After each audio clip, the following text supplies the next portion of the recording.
Certains matins, nous ne comprenons pas vraiment pourquoi nous nous réveillons fatigués. Ce n'est pas une fatigue physique qui date de la veille. C'est comme si votre âme avait parcouru un long chemin pendant la nuit au lieu de se reposer. Nous ressentons un poids familier que nous ne pouvons pas vraiment définir. Nous ne pouvons pas parler de ce poids aux autres. Nous nous cachons derrière un masque et continuons comme si tout allait bien. Mais une voix en nous nous dit que ce matin sera différent des autres. Peut-être n'avez-vous pas écouté cette voix qui vous a amené ici, sans vous interroger sur la raison, en sentant simplement que vous aviez besoin d'un moment pour vous. Un moment où vous n'avez pas besoin de tout gérer, et sans le chercher consciemment, vous vous êtes retrouvé ici, dans ce silence, avec ces mots qui résonnent en vous. Ce que tu ressens dans ton cœur lorsque tu entends ces mots est réel. Et tu n'es pas venu ici par hasard. Et une partie de toi sait que tu n'es pas venu ici pour rien. Il y a une histoire dans le livre sacré.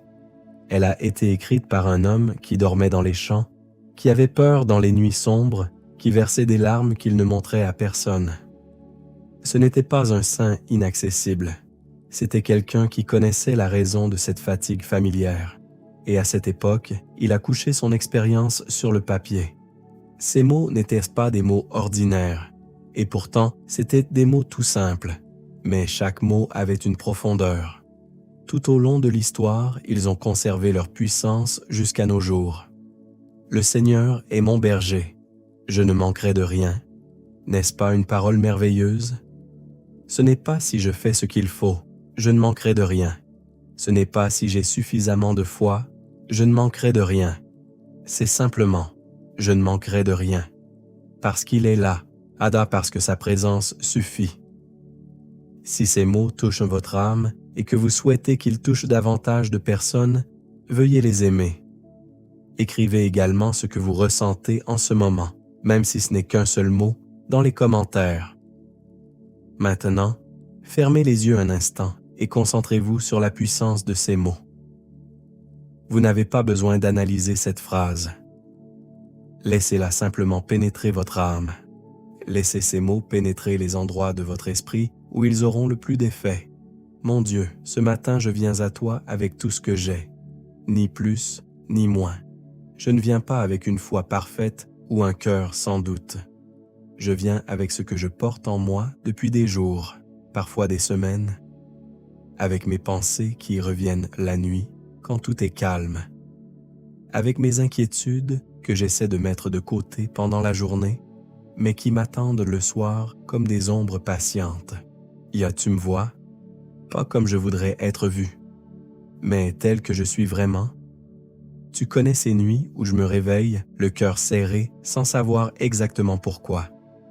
Tu connais les matins où, dès que j'ouvre les yeux, je sais que le fardeau est déjà là, sans même avoir le temps de réfléchir. Tu connais mes soupirs que je ne prononce pas à voix haute, mes prières que je commence mais que je ne peux terminer, faute de mots. Tu sais tout cela. Et malgré tout cela, tu ne m'as pas abandonné.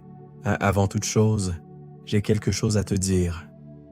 Avant mes désirs, mes besoins, les cris de mon cœur que je vais te transmettre dans un instant, je veux juste te dire que tu m'as soutenu. Dans les moments où je pensais que mes pieds ne touchaient plus le sol, quelque chose m'a soutenu. À ce moment-là, je n'en étais pas conscient. Mais quand je regarde en arrière, je vois ta main, discrète, solide, ferme. Tu es mon berger. Je veux dire ces 3 mots, non pas comme une formule que j'ai apprise par cœur ce matin, mais comme une vérité que j'ai décidé d'accepter. Non pas parce que tout va bien, non pas parce que je comprends tout ce qui se passe dans ma vie, mais parce que je sais qui tu es, parce que l'histoire a montré que tu n'as jamais abandonné ceux qui te faisaient confiance, parce que ta loyauté ne dépend pas de ma stabilité. David l'a appris non pas dans un palais, mais dans les champs. Il restait seul pendant des heures avec son troupeau, le ciel pour toi, les étoiles pour témoins. Et c'est dans cette solitude qu'il a appris à te connaître autrement. Pas comme un concept, pas comme une religion, mais comme une présence, réelle, proche, attentive. Quand le lion est arrivé, David n'a pas eu le temps de faire de la théologie. Il a agi en fonction de ce qu'il savait de toi. Et ce qu'il savait, c'est que tu étais là, que tu ne l'abandonnerais pas, qu'avec toi, même le danger n'aurait pas le dernier mot. Je veux apprendre cela moi aussi, pas seulement dans ma tête, dans mes mains, dans mon souffle, dans mon réveil chaque matin. Emmène-moi dans les prairies verdoyantes. Ce matin, j'ai réalisé que j'avais peut-être passé trop de temps dans des endroits qui ne me nourrissaient pas. J'ai repensé encore et encore aux inquiétudes qui les nourrissaient. Je me suis attardé sur leurs problèmes jusqu'à ce qu'ils atteignent une dimension qu'ils n'avaient peut-être pas. J'ai nourri mon esprit de tout ce qui n'allait pas dans le monde, dans ma vie, dans mon environnement, jusqu'à ce qu'il n'y ait plus de place pour les choses encore vivantes, encore belles, encore possibles. Les prairies verdoyantes dont parle David ne sont pas une image naïve. C'est une invitation à changer de lieu, une invitation à quitter les terres arides de la peur pour aller là où la vie recommence. Emmène-moi là-bas ce matin. Ce n'est pas nécessairement un lieu physique, cela peut être un lieu intérieur, un lieu où mes pensées peuvent se reposer, un lieu où je peux me rappeler que tu contrôles les choses que je ne peux pas contrôler, un lieu où la confiance l'emporte sur l'inquiétude. Certains jours, mon esprit est comme une mer agitée. Les pensées se succèdent, chacune plus forte que la précédente, et créent en moi un tel vacarme que je n'entends plus rien d'autre. Parle à cette agitation comme tu parles au vent sur le lac de Galilée. Pas avec violence, avec une autorité calme. Silence, calme-toi. Et que le calme vienne vraiment. Conduis-moi vers des eaux calmes. Mon âme a soif de cette paix. Ce n'est pas l'absence de problèmes, c'est la paix qui persiste même quand il y a des problèmes. Comme tu l'as promis, une paix qui dépasse l'entendement. Axe une paix que personne ne peut donner ni reprendre, car cette paix ne vient pas des circonstances, elle vient de toi. Je suis fatigué, mon Dieu. Je suis fatigué de certaines luttes. Je suis fatigué de certaines attentes. Il y a des choses pour lesquelles je prie depuis longtemps, mais je ne vois toujours pas de réponse. Et dans cette attente, je perds parfois quelque chose. Pas toute ma foi, mais cette légèreté. Avant que les déceptions ne s'accumulent, est cet état naturel dans lequel j'étais lorsque je suis venu à toi au début. Renouvelle mon âme. Ce n'est pas une petite demande. Je sais ce que ça signifie. Ça signifie toucher des endroits en moi que je cache même à moi-même. Les zones abîmées. Les espoirs que j'ai mis en veille parce que j'avais peur d'être déçu encore. La joie que j'ai laissée s'éteindre progressivement sans vraiment m'en rendre compte. Tu ne répares pas les choses en surface. Tu restaures, tu refais depuis l'intérieur. Et ce matin, je te donne accès à cet intérieur-là. Même aux parties que je gardais fermées. Même aux blessures que je n'avais pas encore nommées. David n'a rien omis dans ce psaume. Il aurait pu. Il aurait pu écrire une prière pleine de lumière, de victoire et d'abondance. Mais il ne l'a pas fait. Il a ajouté la vallée, l'ombre et la profondeur à ses paroles pleines de paix et de confiance. En marchant dans la vallée de l'ombre de la mort, si ce n'est pas le cas, quand? Il savait que la vallée faisait partie du chemin. Il savait que les gens qui marchaient avec un berger fidèle passeraient quand même par des endroits sombres. La promesse n'était pas d'éviter les difficultés, mais de ne jamais les traverser seul. Je repense à certaines périodes de ma vie, des périodes où je cherchais une issue, mais sans succès. Des périodes où mes prières montaient vers le ciel sans aboutir. Des périodes où la foi, loin d'être une lumière, était plutôt comme une braise sur le point de s'éteindre, que je tenais à deux mains pour la protéger du vent. Il n'est pas facile de raconter ces moments. Parfois, nous ne les racontons même pas. Nous continuons simplement à avancer. Nous faisons comme si tout allait mieux. Et quelque part, au fond de nous, nous attendons silencieusement que les choses changent. Si vous vivez actuellement une telle situation, je voudrais que vous sachiez une chose. Ce que vous vivez est une vallée. Ce n'est pas une destination. Une vallée a une entrée et une sortie. Elle est parfois longue, parfois sombre, parfois si étroite que vous ne pouvez pas voir le ciel au-dessus d'elle. Mais ce n'est pas votre adresse permanente, et vous n'êtes pas seul dans cette vallée. Seigneur, je te parle ce matin des peurs que je porte, celles que j'admets facilement et celles que je dissimule même dans mes prières. La peur de l'avenir qui ressemble parfois à un couloir sans fenêtre. La peur de ne pas suffire. La peur que les choses que j'attends depuis longtemps ne viennent jamais. La peur de perdre ce que j'ai.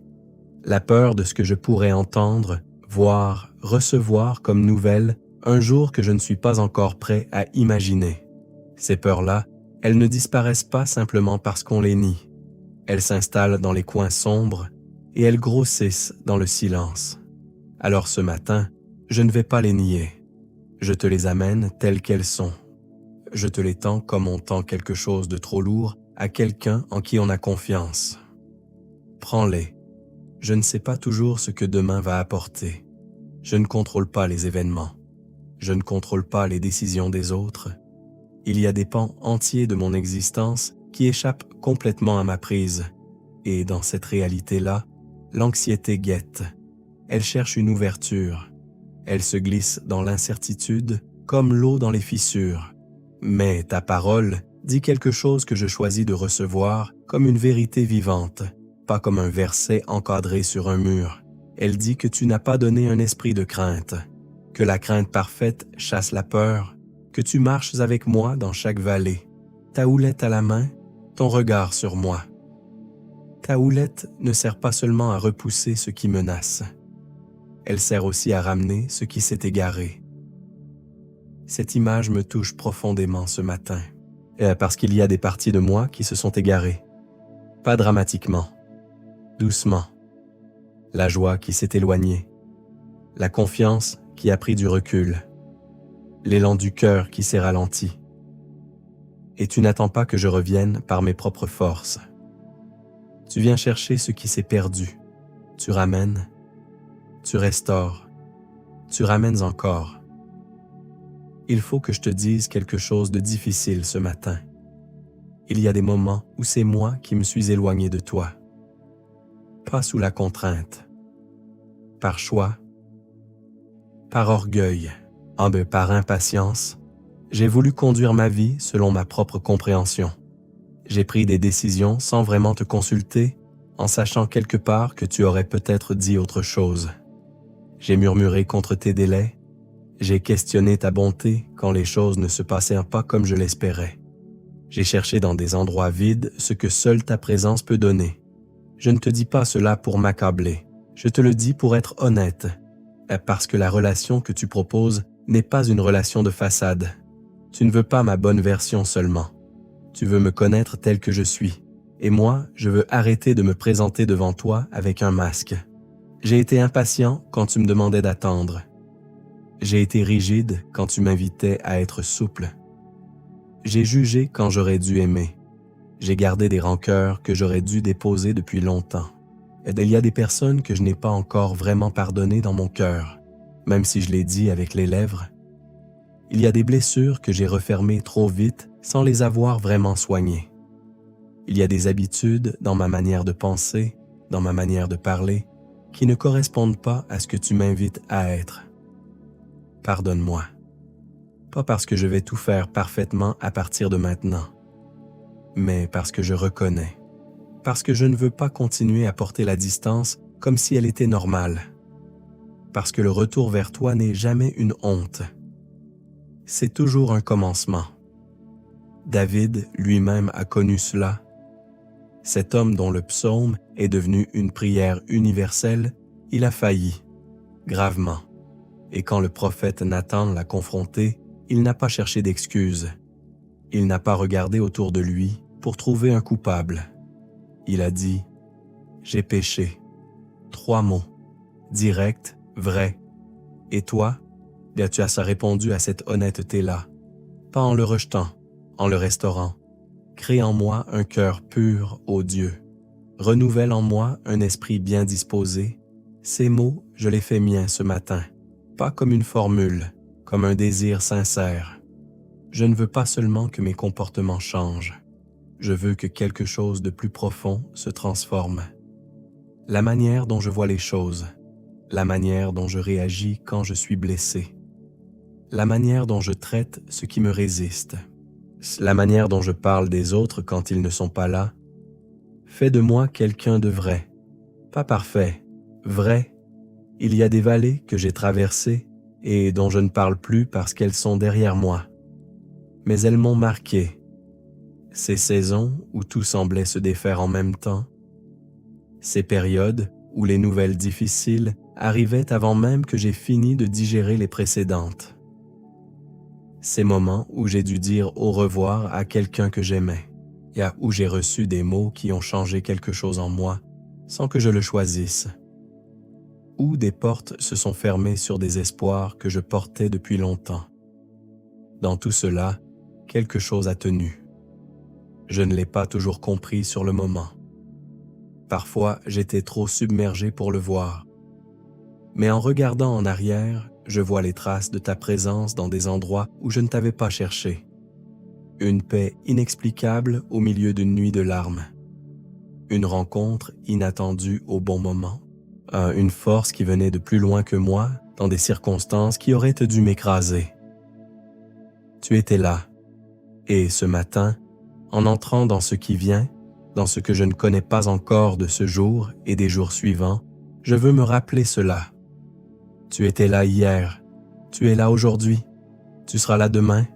La vallée ne dure pas toujours, mais ta présence, elle, ne s'interrompt pas.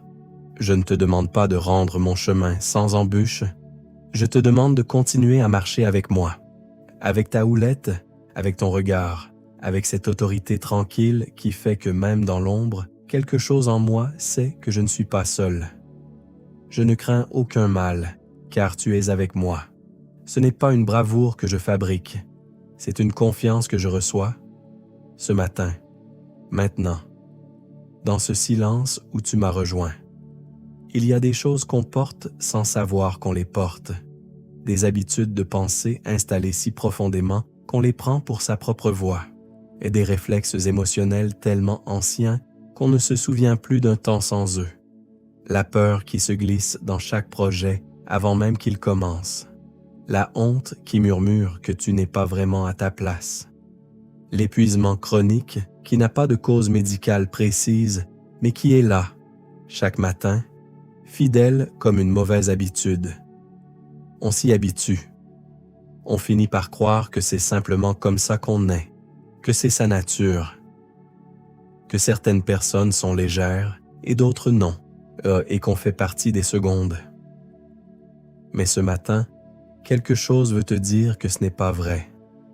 Ce que tu portes, ce n'est pas toi. Ce sont des couches, des choses accumulées avec le temps, certaines venues de l'extérieur, certaines que tu as construites toi-même sans t'en rendre compte, comme une protection qui est devenue une prison. Et ce qui a été mis ne peut pas être retiré. Ce qui a été construit peut être défait. Ce qui est fermé depuis longtemps peut s'ouvrir à nouveau. La liberté dont il est question ici n'est pas abstraite. Elle est concrète. Elle concerne ton sommeil, ton rapport aux autres, la manière dont tu entres dans une pièce, la voix intérieure que tu entends quand tu fais quelque chose de difficile. Elle concerne ta capacité à recevoir de l'amour sans immédiatement chercher pourquoi il ne durera pas. Seigneur, je te parle ce matin de ce qui a besoin d'être guéri en moi. Pas seulement réparé en surface, guéri vraiment, depuis la racine. Il y a des blessures anciennes que je traîne depuis si longtemps qu'elles sont devenues presque invisibles. Des mots qu'on m'a dit un jour et qui ont creusé un sillon dans ma manière de me voir. Des moments où j'aurais eu besoin d'être protégé et où je ne l'ai pas été. Des déceptions qui m'ont appris, peut-être trop tôt, à ne pas trop espérer pour ne pas trop souffrir. Des rejets qui m'ont enseigné à me faire discret, à prendre moins de place, à attendre la permission d'exister pleinement. Et ces blessures-là, elles ne saignent plus de la même manière. Mais elles influencent encore. Elles colorent la façon dont je vois les autres, dont je m'approche des relations, dont je réagis quand quelque chose ressemble de loin à ce qui m'a déjà fait mal. Toi, tu es venu pour guérir les cœurs brisés. Ce n'était pas une métaphore, c'était une déclaration de ce que tu fais réellement. Tu entres dans les endroits fracturés. Tu ne regardes pas de loin en disant que c'est dommage. Là, tu descends dans la fracture et tu reconstruis depuis l'intérieur. Entre dans les miennes ce matin. Je ne sais pas nommer chaque blessure avec précision. Mais toi, tu les connais toutes. Tu sais laquelle s'est formée à 7 ans dans une cour d'école. Tu sais laquelle vient d'une trahison que je n'avais pas vue venir. Tu sais laquelle s'est ouverte le jour où j'ai réalisé que quelqu'un en qui j'avais une confiance totale ne méritait pas cette confiance. Il y a que tu sais lesquelles se sont installées dans des silences qui auraient dû être des mots, dans des absences qui auraient dû être des présences. Pose ta main sur tout cela. Je te parle aussi du corps ce matin, parce que nous ne sommes pas seulement un esprit qui habite un corps par accident. Nous sommes entiers, et quand quelque chose souffre dans le corps, c'est une personne entière qui souffre. Quand la douleur chronique s'installe, elle n'affecte pas seulement les nerfs, elle affecte l'humeur, et la patience, l'espérance, la capacité à croire que demain sera meilleur. Quand le corps est épuisé, l'âme aussi se fatigue plus vite.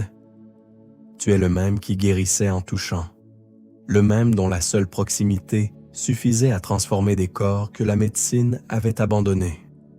Le même devant qui les fièvres tombaient, devant qui les membres paralysés trouvaient leur force, devant qui la mort elle-même reculait. Ce pouvoir-là n'a pas diminué. Il ne se rouille pas. Il ne prend pas sa retraite. Je lève vers toi ce matin tous ceux qui souffrent dans leur corps. Les douleurs qui n'ont pas de nom encore, celles pour lesquelles les examens n'ont pas trouvé d'explication, et celles dont le diagnostic est clair, mais le chemin vers la guérison incertain. Les corps épuisés par des maladies longues.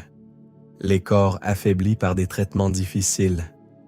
Les corps qui ont oublié ce que c'est de se réveiller sans douleur. Ta parole dit que tu es celui qui guérit. Pas que tu guérissais. Oh, que tu guéris, présent, actif, maintenant. Je ne sais pas comment tu vas agir. Je ne te dirai pas comment faire. Mais je te demande d'agir, d'entrer dans chaque corps qui souffre avec ta puissance douce et certaine, de toucher ce qui est malade, de renouveler ce qui est affaibli, de surprendre là où on avait cessé d'espérer être surpris. Et je te demande aussi de guérir ce qui souffre dans les émotions, parce que cette douleur-là est souvent la plus silencieuse et la plus longue. C'est la dépression qui s'installe comme un brouillard épais et qui fait que tout, même les bonnes choses, perd sa couleur. L'anxiété qui transforme chaque décision en source de panique, chaque incertitude en catastrophe annoncée. Les pensées qui tournent en boucle la nuit et qui ne laissent pas le repos venir. La tristesse profonde qui n'a parfois même pas de raison précise, mais qui est là, lourde et constante. Ces souffrances-là méritent le même soin que les douleurs physiques. Elles ne sont pas moins réelles. Elles ne sont pas moins dignes d'être apportées devant toi. Guéris les esprits fatigués, calme les pensées agitées, apporte le repos à ceux qui ne dorment plus vraiment, rends à ceux qui ont perdu la joie sans savoir comment, la capacité de la retrouver. Non pas une joie de façade, bruyante et forcée, mais cette joie tranquille et profonde qui vient de savoir qu'on est aimé, tenu, accompagné. Et il y a une image dans le psaume 23 que je veux regarder de près ce matin. Tu oins ma tête d'huile. Dans le monde de David, l'huile versée sur la tête d'un berger ne servait pas seulement à honorer, elle servait à protéger, elle formait une barrière sur la peau contre les insectes qui s'insinuaient dans les blessures. Elle soignait les coupures, elle rendait la laine des brebis moins accrochée aux épines des buissons. L'huile était une action concrète de soin, pas seulement un symbole. Ça, quand tu verses ton onction sur ma tête ce matin, c'est quelque chose de concret qui se passe, une protection qui se forme sur ce qui est vulnérable, un soin qui atteint les blessures, une douceur qui s'insinue dans les endroits rigides pour les assouplir. Verse cette huile sur moi aujourd'hui, sur ma manière de penser, que certaines rigidités s'assouplissent, sur ma manière de ressentir, que certaines sensibilités blessées trouvent une protection, sur ma manière d'avancer, ça que les épines des difficultés ne s'accrochent plus avec la même violence qu'avant. Je veux être quelqu'un dont la vie laisse une trace de douceur, pas de naïveté, de douceur réelle, celle qui vient d'un cœur qui a été soigné et qui peut soigner, celle qui vient d'une paix intérieure suffisamment solide pour ne pas être déstabilisée par chaque friction du quotidien. Renouvelle-moi, Seigneur, pas dans le sens d'effacer qui je suis, mais dans le sens de faire advenir pleinement ce que tu as mis en moi et qui attend encore. Il y a des capacités en moi que la peur a mises en veille, des élans que les déceptions ont ralentis, des désirs profonds que j'ai enfuis parce qu'ils me semblaient trop grands, trop risqués, trop fragiles pour être exposés.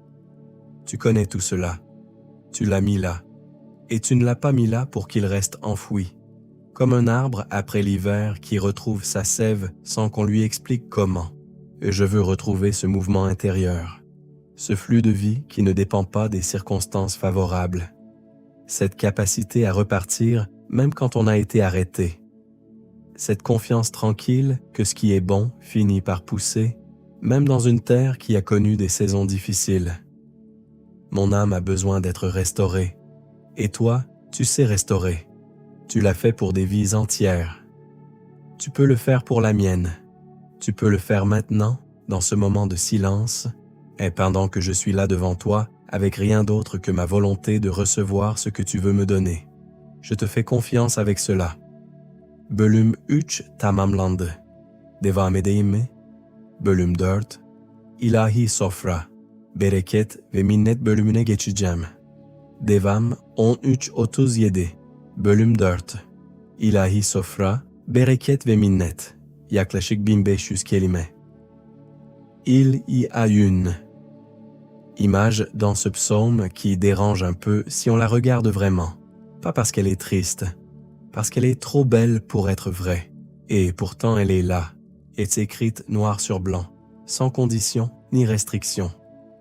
Tu dresses une table devant moi, en présence de mes adversaires, pas après que les adversaires soient le parti, pas dans un endroit sûr et tranquille où personne ne te regarde de travers, en leur présence, pendant qu'ils sont là, pendant que la difficulté n'est pas encore résolue, pendant que la situation n'est pas encore retournée, pendant que tout ce qui s'oppose à toi est encore visible à l'horizon.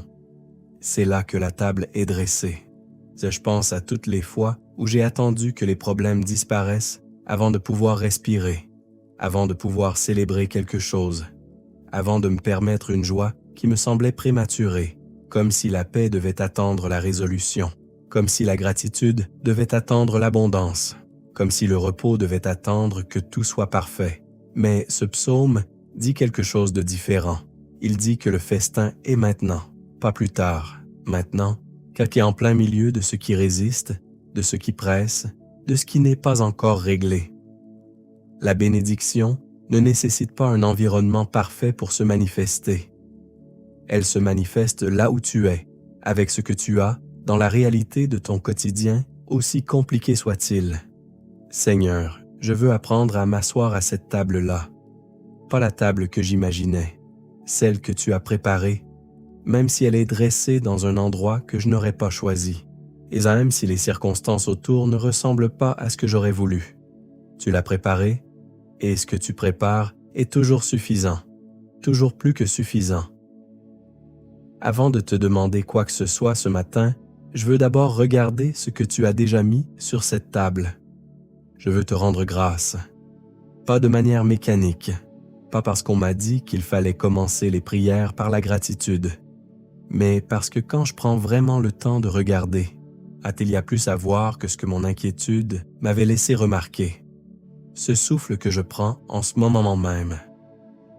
Je ne l'ai pas négocié, je ne l'ai pas mérité. Il est là, régulier, discret, tellement constant que je l'oublie. Mais il vient de toi. Chaque matin où je me réveille, c'est une continuation que tu as choisie pour moi. Une nouvelle page d'une histoire que tu n'as pas abandonnée. Il y a des personnes dans ma vie qui m'aiment sans que je le mérite toujours. Ai-je des présences qui tiennent même quand je suis difficile, même quand je me ferme, même quand je donne moins que je ne reçois. Ces personnes-là sont un cadeau que tu as placé sur ma route. Pas par hasard, avec soin. Il y a des moments passés où tu m'as conduit vers des sorties que je ne voyais pas. Des situations qui semblaient sans issue et qui ont trouvé une issue. Des peurs qui se sont révélées plus grandes que la réalité. Et des prières auxquelles tu as répondu d'une manière que je n'avais pas anticipée, mais qui s'est révélée meilleure que ce que j'avais demandé. Je ne l'ai pas toujours reconnu sur le moment, mais en regardant en arrière, je vois tes traces dans tout cela. Merci pour les fois où tu as dit non à ce que je voulais parce que tu voyais ce que je ne voyais pas. Merci pour les portes fermées qui m'ont redirigé vers de meilleures directions. Et à ta merci pour les délais qui n'étaient pas des refus, mais des préparations. Merci pour les saisons difficiles qui ont construit en moi quelque chose que les saisons faciles n'auraient jamais pu bâtir. Je veux te parler maintenant des besoins matériels avec la même honnêteté que j'ai mise dans le reste de cette prière. Il y a des inquiétudes financières que je porte, des chiffres qui ne s'équilibrent pas comme je voudrais, des engagements qui pèsent, et des besoins pour lesquels je ne vois pas encore la solution. Je ne vais pas les enrober de beaux mots. Ils sont là. Ils prennent de la place dans mes pensées, surtout la nuit, surtout dans ces moments de calme où on ne peut plus se distraire. Mais ce matin, quelque chose change dans la manière dont je les tiens. Parce que tu es mon berger, et un berger qui fait reposer son troupeau dans des lieux d'abondance ne laisse pas ses brebis sans ce dont elles ont besoin. Tu connais chaque besoin de ma vie avant même que je le formule. Tu n'es pas surpris par mes factures. Tu n'es pas dépassé par mes dettes. Tu n'es pas démuni devant les manques que je ne sais pas comment combler. Tu es le Dieu qui a multiplié ce qu'on mettait entre ses mains, qui a fait durer l'huile et la farine dans des temps de sécheresse, qui a ouvert des chemins là où il n'y en avait pas, qui voit des ressources que je ne vois pas encore. Je ne viens pas te demander la richesse pour la richesse. Je viens te demander la provision, ce dont j'ai besoin pour avancer avec dignité, pour prendre soin de ceux qui dépendent de moi, pour ne pas passer mes nuits à calculer l'impossible. Je te demande d'ouvrir des chemins que je n'ai pas encore imaginés, des opportunités qui viennent de toi et non de ma seule ingéniosité, des rencontres qui apportent ce que mes propres efforts n'ont pas suffi à produire. C'est en attendant de voir comment tu vas agir, je choisis de te faire confiance. Pas une confiance naïve qui ferme les yeux sur la réalité. Une confiance active qui agit avec ce qu'elle a, qui donne même dans le peu, qui reste ouverte à tes surprises. Il y a une phrase que je veux m'approprier profondément ce matin. Ma coupe déborde. Je connais des jours où ma coupe me semble à moitié vide, où je compte ce qui manque plus naturellement que je ne remarque ce qui est là. C'est un réflexe humain, il n'y a pas une fatalité. Et ce psaume m'invite à changer de regard. Ma coupe déborde, non pas parce que tout est parfait, mais parce que tu es dedans, et ta présence dans une vie fait que même une coupe modeste devient pleine. Même un moment ordinaire devient porteur de quelque chose d'extraordinaire. Même un jour sans événement particulier devient une occasion de te rencontrer. Je veux apprendre à voir cela, à développer ce regard qui remarque le débordement plutôt que le vide, éteint non pas pour me mentir à moi-même sur les difficultés, mais pour ne pas laisser les difficultés devenir le seul prisme par lequel je lis ma vie. Apprends-moi la gratitude qui transforme.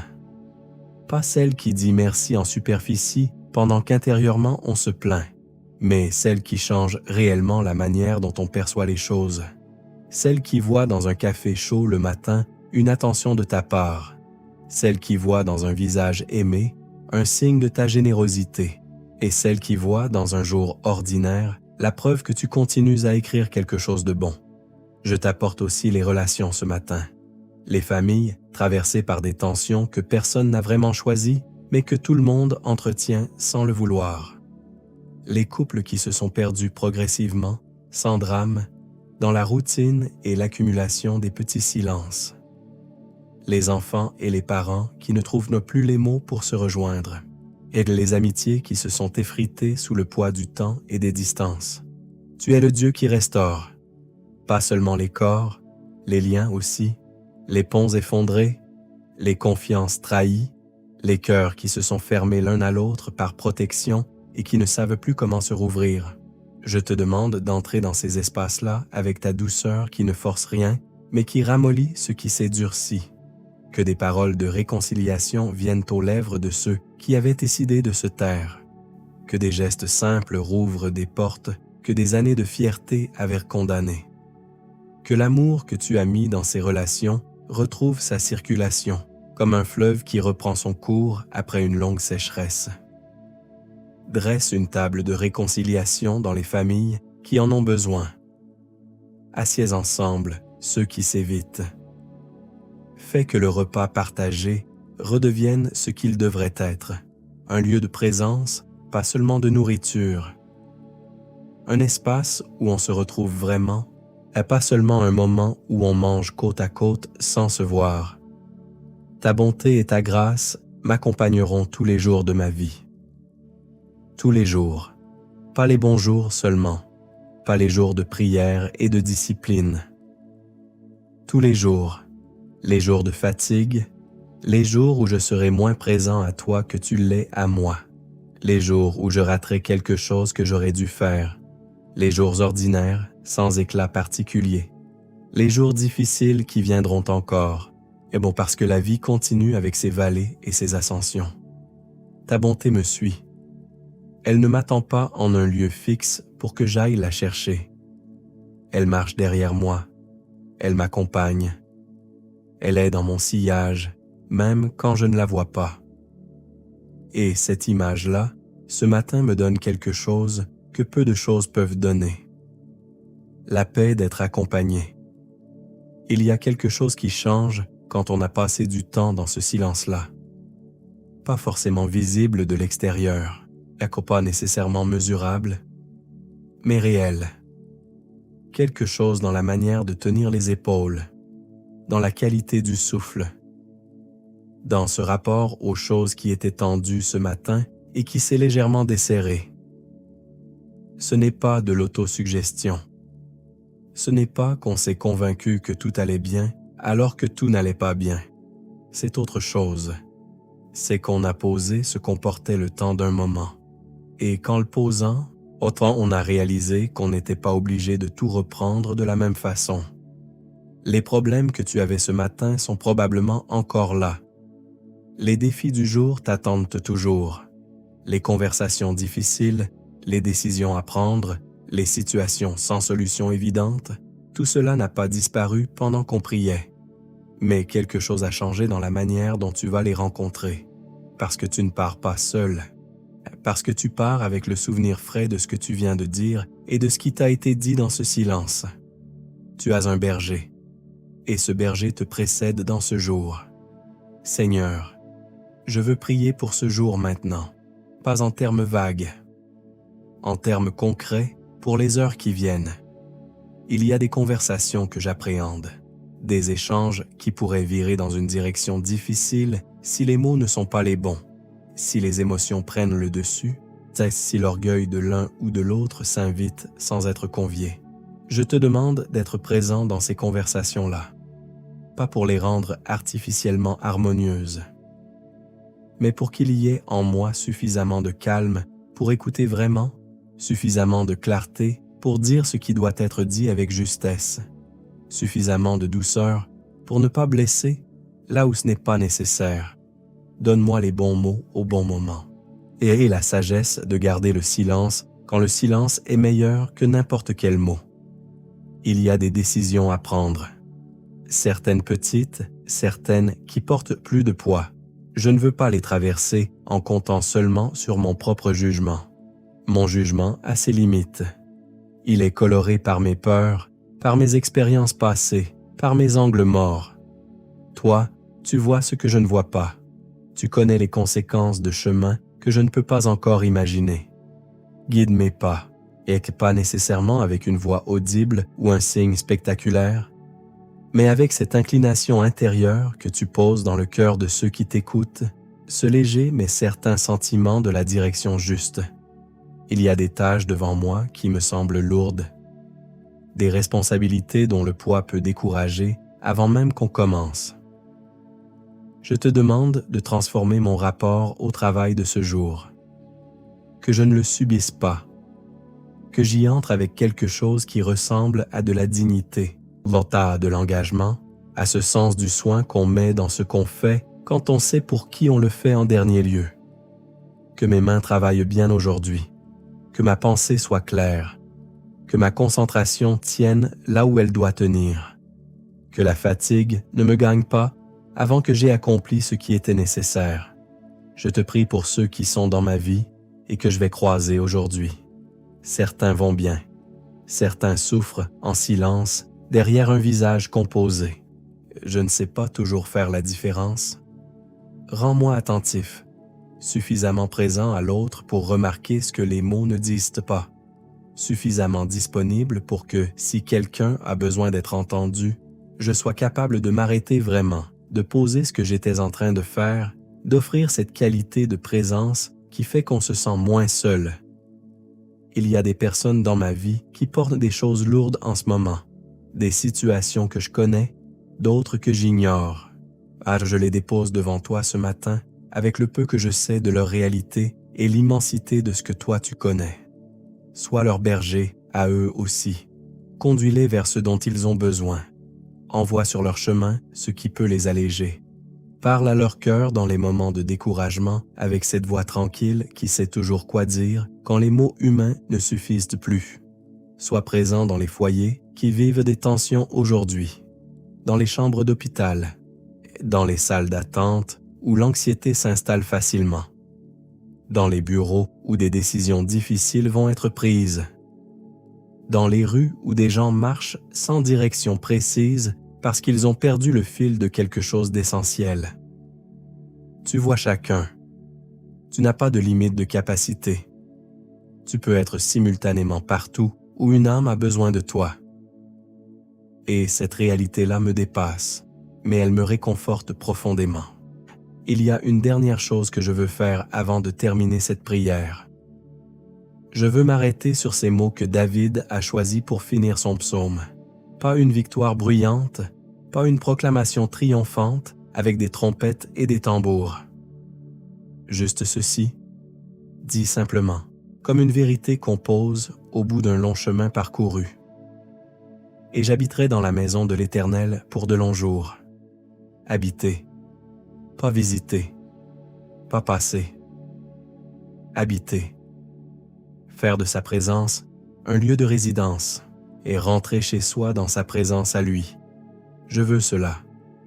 Pas seulement dans les grands moments de prière ou dans les crises qui me forcent à me tourner vers lui. Je veux que sa présence devienne l'air que je respire ordinairement, que ce soit ma manière normale d'exister, que la journée entière se déroule dans cette conscience tranquille qu'il est là, que je ne suis pas seul, que chaque moment est habité par quelque chose de plus grand que ce qui est visible. Ce n'est pas une aspiration lointaine, et c'est un choix que je peux faire maintenant, et demain, et le jour d'après, non pas parce que je serai toujours à la hauteur, mais parce que sa maison est ouverte tous les jours. La porte ne se ferme pas quand je rate quelque chose. Elle est ouverte, constamment, et je peux toujours revenir.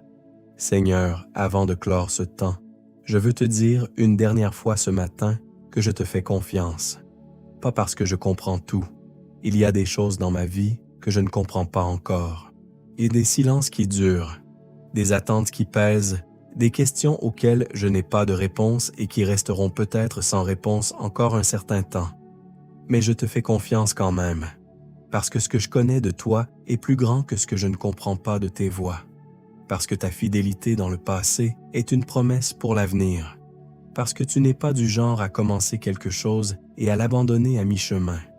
Tu m'as commencé, tu me continues, ainsi tu me finiras, et dans ce mouvement-là, dans cette histoire que tu écris avec ma vie, il y a une bonté qui travaille, même dans les chapitres sombres, même dans les pages que je n'aurais pas voulu, même dans les saisons que je n'aurais pas choisies.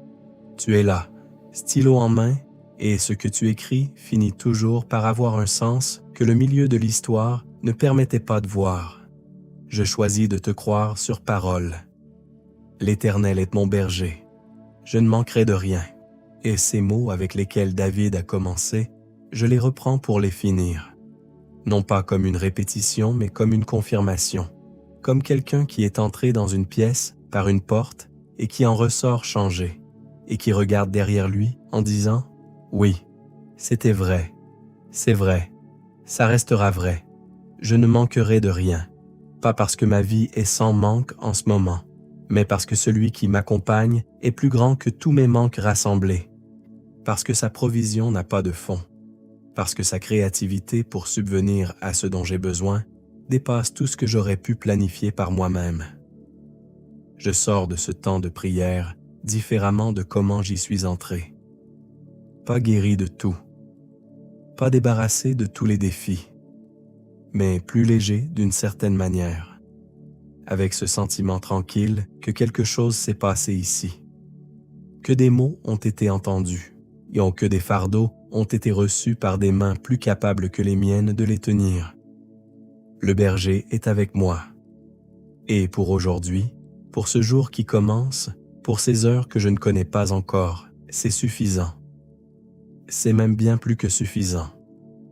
Va dans ta journée avec cela, avec cette certitude tranquille au fond de la poitrine, pas bruyante, pas fragile, solide et douce à la fois, comme seules peuvent l'être les choses qui viennent vraiment d'en haut. Il t'accompagne. Il y a quelque chose qu'on oublie facilement dans les moments de pression. Pas par mauvaise volonté, par réflexe. Quand la vie appuie fort, le regard se concentre naturellement sur le point de pression, sur ce qui fait mal, sur ce qui manque, sur ce qui résiste.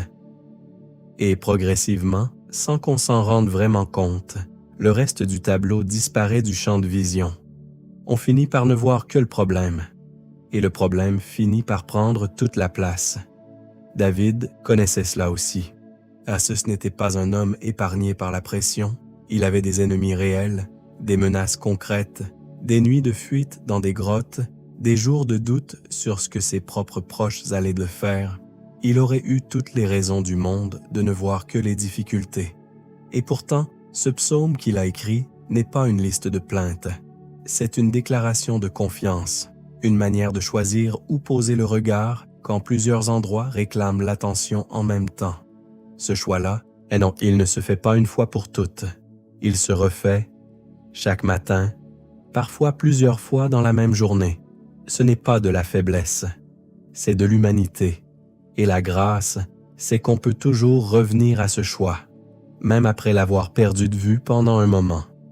Seigneur, je veux prendre le temps ce matin de regarder qui je suis vraiment. Pas selon les étiquettes que les circonstances m'ont collées. Pas selon ce que certaines voix ont dit de moi. Et pas selon les définitions que mes propres échecs m'ont parfois imposées. Selon toi. Parce que c'est toi qui m'as fait. Et ce que tu fais, tu le connais mieux que quiconque. Tu sais pourquoi tu as mis en moi certaines sensibilités et pas d'autres. Tu sais pourquoi mon chemin a pris les tournants qu'il a pris. Tu sais ce que ces années difficiles ont construit en moi que les années faciles n'auraient jamais pu construire. Tu sais la forme exacte de ce que je suis censé devenir. Et tu travailles vers cela avec une patience et une précision que je ne peux pas toujours voir de là où je me trouve. Je suis ton enfant. Pas une métaphore. Une réalité. Avec tout ce que cela implique. L'accès. La proximité.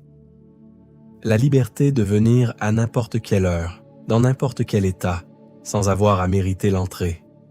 Un enfant ne mérite pas l'amour de son père, il le reçoit, il grandit dedans, il apprend à le connaître par la fréquentation, par les moments ordinaires autant que par les grands événements.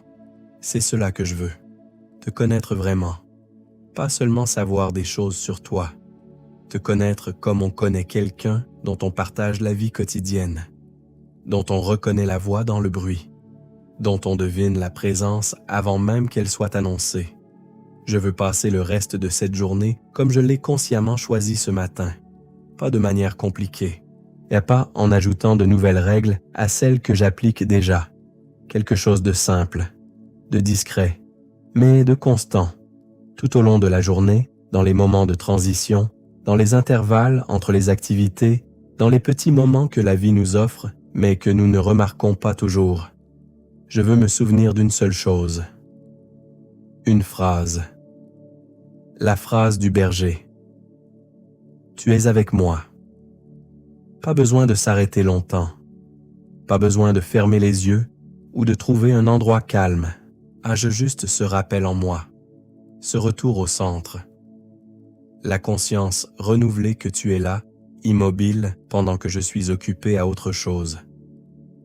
Quand une réunion commence et que l'inquiétude s'installe, avant de laisser les paroles des autres déterminer l'atmosphère, tu es avec moi. Quand une nouvelle inquiétante arrive et que l'esprit essaie immédiatement d'imaginer le pire scénario, tu es avec moi. Et quand la fatigue s'installe en milieu de journée et que tout semble plus lourd qu'il ne devrait l'être, tu es avec moi. Quand quelqu'un dit quelque chose de blessant et que la réaction instinctive est de répondre par la douleur plutôt que par la paix, tu es avec moi.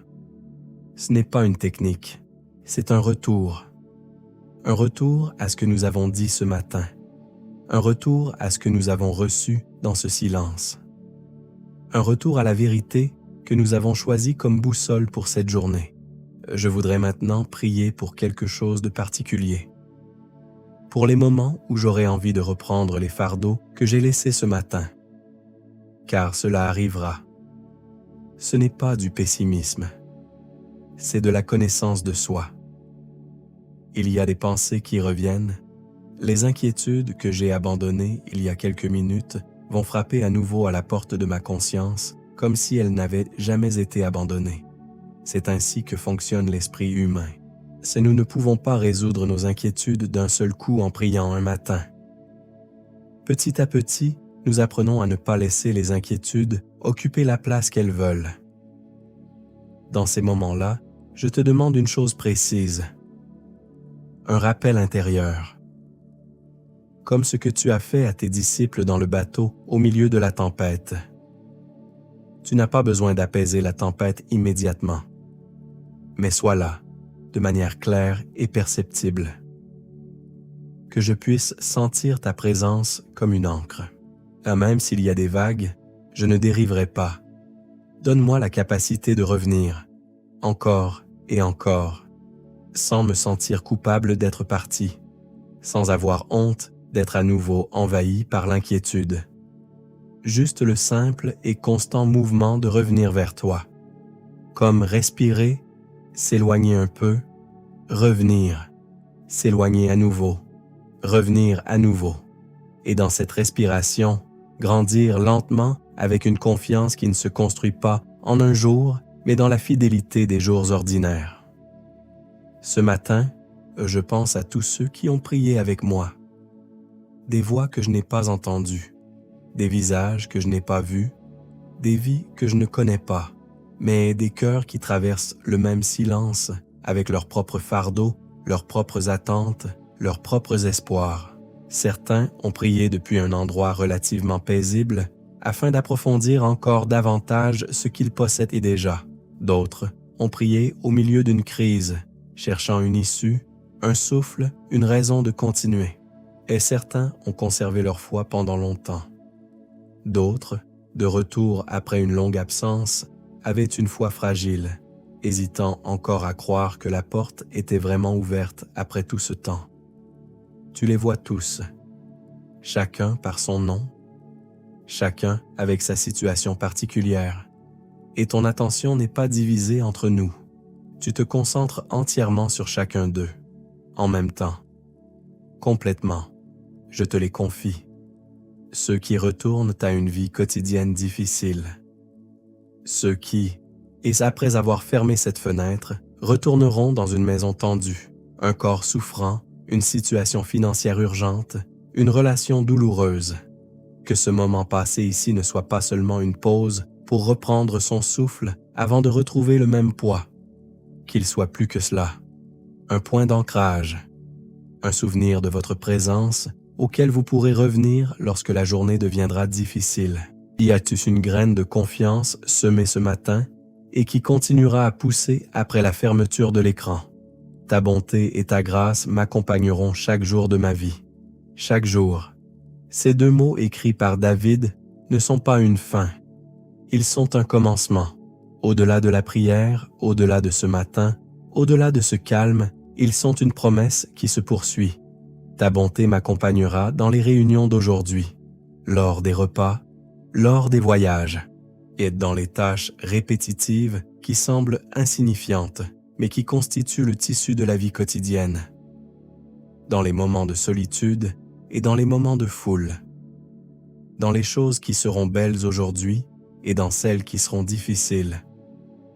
Elle me suit. Elle ne s'arrête pas. Elle ne prend pas de vacances. Elle ne s'arrête pas lorsque je lui prête moins attention. Elle continue, fidèle, constante, parfois silencieuse, mais jamais absente. Et ta grâce aussi. Et ta grâce qui couvre mes échecs.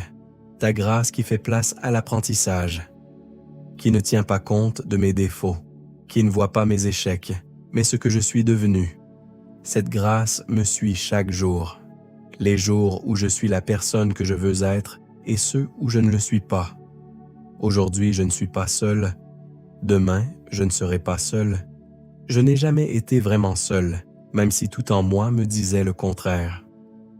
Le berger est avec moi. Il l'a toujours été. Il le sera toujours. Et c'est tout ce que j'ai besoin de savoir pour vivre, avancer, persévérer et parfois même m'épanouir dans des conditions difficiles. Le Seigneur est mon berger. Je ne manquerai de rien. Amen. Si cette prière vous a touché, partagez-la avec quelqu'un qui, selon vous, en a besoin. Je vous invite également à écrire « Amen » dans les commentaires, en signe de votre foi. N'oubliez pas d'activer la sonnerie de notification et de vous abonner à la chaîne pour être informé des nouveaux contenus publiés chaque jour. À bientôt pour la prochaine prière.